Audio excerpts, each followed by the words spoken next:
আজ তোমাদের সাথে শেয়ার করব একটা ছোট্ট গল্প। যদিও গল্প হলেও সত্যি, তবে কিছু কিছু জনের কাছে গল্প, ঠিক আছে? তো হঠাৎ করে একটা বর্ষাকালে বর্ধমান নিবাসী চক্রবর্তী মহাশয়ের একমাত্র কন্যার সাথে বীরভূম নিবাসীর জ্যেষ্ঠ পুত্রর বিবাহ নির্ধারণ হয়। তাদের ঘরে 1 বছর পর তাদের বড় মেয়ের আবির্ভাব হয়, মানে তাদের বাড়িতে লক্ষ্মীর আবির্ভাব হয়। শান্ত শিষ্ট মধ্যবিত্ত ঘরের প্রথম কন্যা সন্তান। ওদের দিনকাল বেশ ভালোই চলছিল। তারপর হঠাৎ করে আবির্ভাব হয় তাদের ছোট মেয়ের। আমরা কবিতায় পড়েছিলাম না, দুষ্টু মেয়ে শান্ত মেয়ে, একদম একজন যায় এক বিপরীতে আর একজন যায় আরেক বিপরীতে। তো সবাই বলে নাকি কন্যা সন্তানের বাবার পরমায়ু বাড়ে। কই, আমরা তো 2 বোন, আমার বাবার তো পরমায়ু বাড়েনি, আমাদের বাবাকে তো আমরা ধরে রাখতে পারিনি। তাহলে সব কথাই কি কাল্পনিক নাকি গল্প গুজব? এর থেকে বেশি আমার কিছু মনে হয় না। কারণ যদি মেয়ের বাবার পরমায়ু বাড়তো তাহলে তো আমরা 2 বোন ছিলাম, আমাদের বাবাও তো এখন আমাদের সাথে থাকতে পারতো। এর বিপরীত, ও শান্ত, এ চঞ্চল, মানে অ্যাডজাস্ট হয়ে যায় বাবা মায়ের কাছে। এইভাবে ঠিকঠাক চলছিল সংসারগুলো। তারপর পড়াশোনার জন্য অনেক কিছুর জন্য দিদি মামার বাড়িতে থাকতো।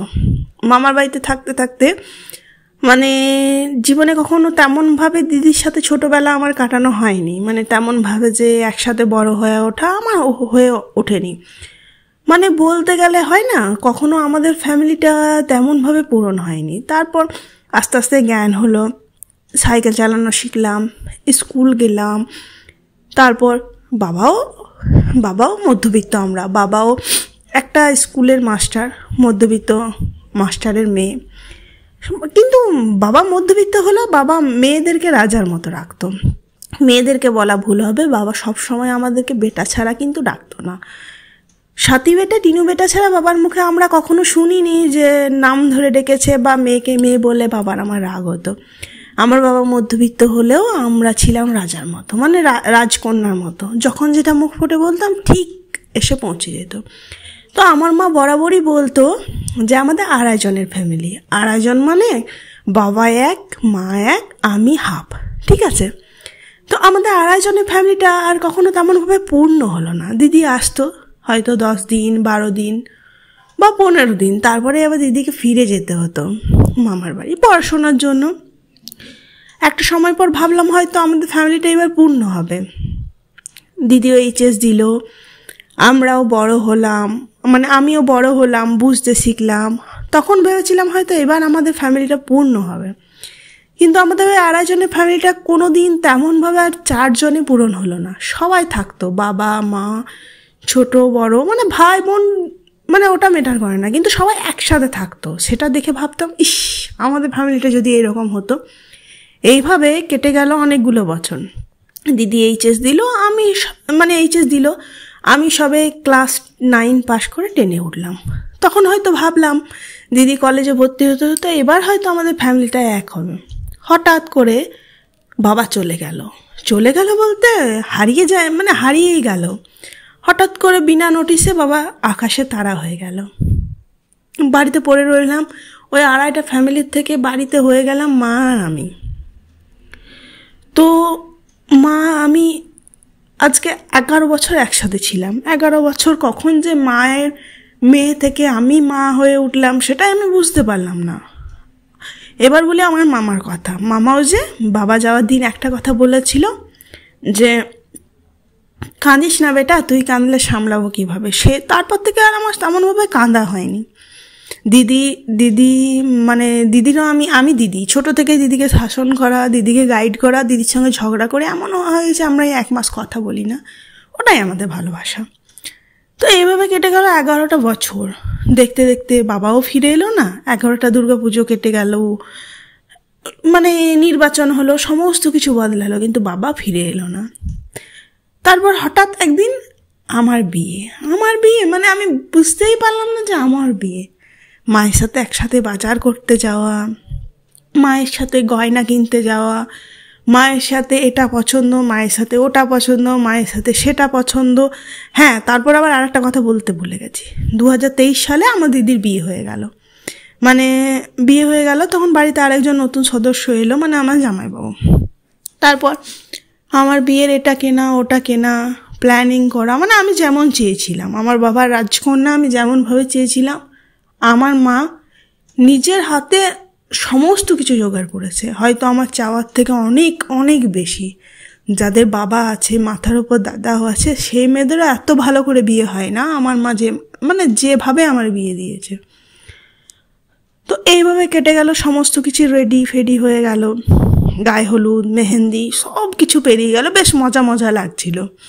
আমার বিয়ে ছোট থেকে আমার খুব বিয়ে করার শখ ছিল, মানে বিয়ে করা অ্যাজ আ গিফট নেবো, বউ সাজবো, বর আসবে, মানে এটাকেই বিয়ে করা। কষ্ট তো তখন হলো যখন ফট করে মামা হাতটা চ্যাটার্জি বাবুর হাতে দিল, দিয়ে বলল, আজ থেকে আমার আর কোনো দায়িত্ব নেই, সব দায়িত্ব তোমার। কিন্তু কন্যাদায় করলে কি সমস্ত দায়িত্ব কমে যায়? উল্টে দায়িত্ব বেড়ে যায়। এবার বলি আমার মামা মামির কথা। ওদের অবদান আমাদের জীবনে সত্যিই খুব বেশি। আমার মামা কিন্তু কংস মামা নয়, আমার মামা বলতে গেলে মহাভারতের শকুনি মামার থেকেও ভালো। মানে ভাগ্নিদের সাথে আমার মামা মহাভারত কি, আমার মামা এর থেকে অনেক কিছু মানে অনেক দূর যেতে পারে, সেটা মানে আমরা জানি। তো মামা ফট করে বলল যে আজ থেকে আমার কোনো দায়িত্ব নেই, সব দায়িত্ব তোমার। তখন বুঝলাম বিয়েটা সিনেমা নয়, বিয়েটা বাড়ি থেকে বেরিয়ে গেলে আর তেমনভাবে ফেরা হয় না। তো সেদিন তখন অজান্তেই চোখে জল বেরিয়ে গেল। হয়তো সবাই ভাববে যে সিম্প্যাথি জ্ঞান করছে, না না ওই সকল কিছু না, জাস্ট মানে মেয়েদের জীবনটা বলছি। হ্যাঁ, ছেলেরাও বাড়ি ছাড়া হয়, কিন্তু ছেলেরা গোত্র আলাদা হয় না, ছেলেদের টাইটেল চেঞ্জ করতে হয় না, ছেলেদেরকে ওই যে কন্যাদান হয় না। কন্যাদান করলে দায়িত্ব কমে না, বরং দায়িত্ব বাড়ে। ফ্যামিলি কেমন, বাড়ি কেমন, মেয়ের বাবা চিন্তা করতে। যদিও আমার দিদির শ্বশুরবাড়ি সত্যিই খুব ভালো। তারপর বাসি বিয়ে হলো, বাসি বিয়ে মানে কুসুম লিঙ্গে যেটা বলে, সব কিছু মিটে গেল। তারপর এলো বিদায়ের সময়। বিদায় মানে আমার যে বাড়িতে বড় হলাম, যে বাড়িতে ছোটবেলা কাটালাম, যে বাড়িতে মেয়েবেলা কাটালাম, যে বাড়িতে পুতুলের বিয়ে দিতাম, সেই বাড়ি থেকে আমায় নাকি বিদায় দিতে হবে।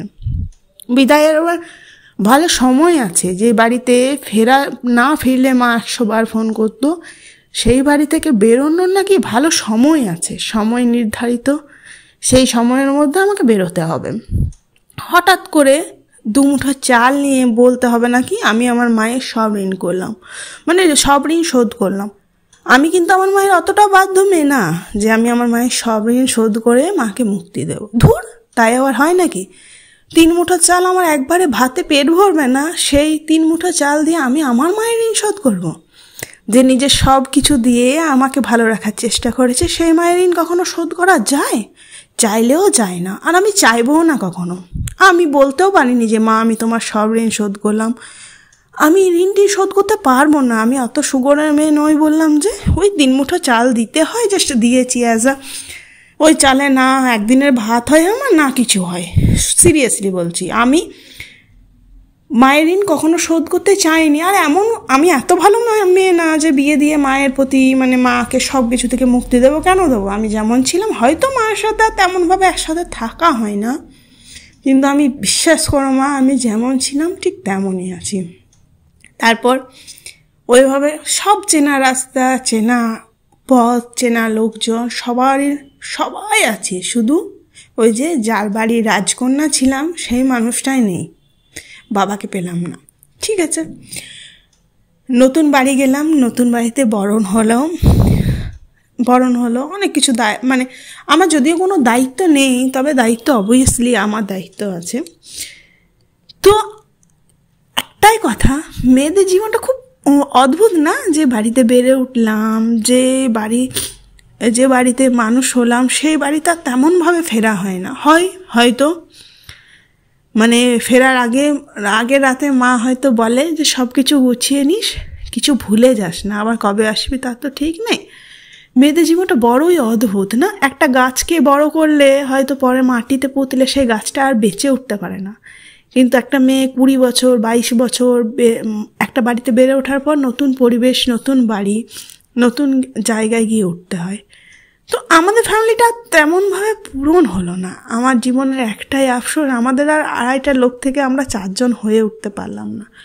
অবশ্যই বাবার আশীর্বাদ আছে, বাবার ভালোবাসা আছে, ভগবানের আশীর্বাদ আছে, সব কিছু মিলিয়ে হ্যাঁ এখন আমরা ভালো আছি, এটা সত্যি কথা, ভালো আছি।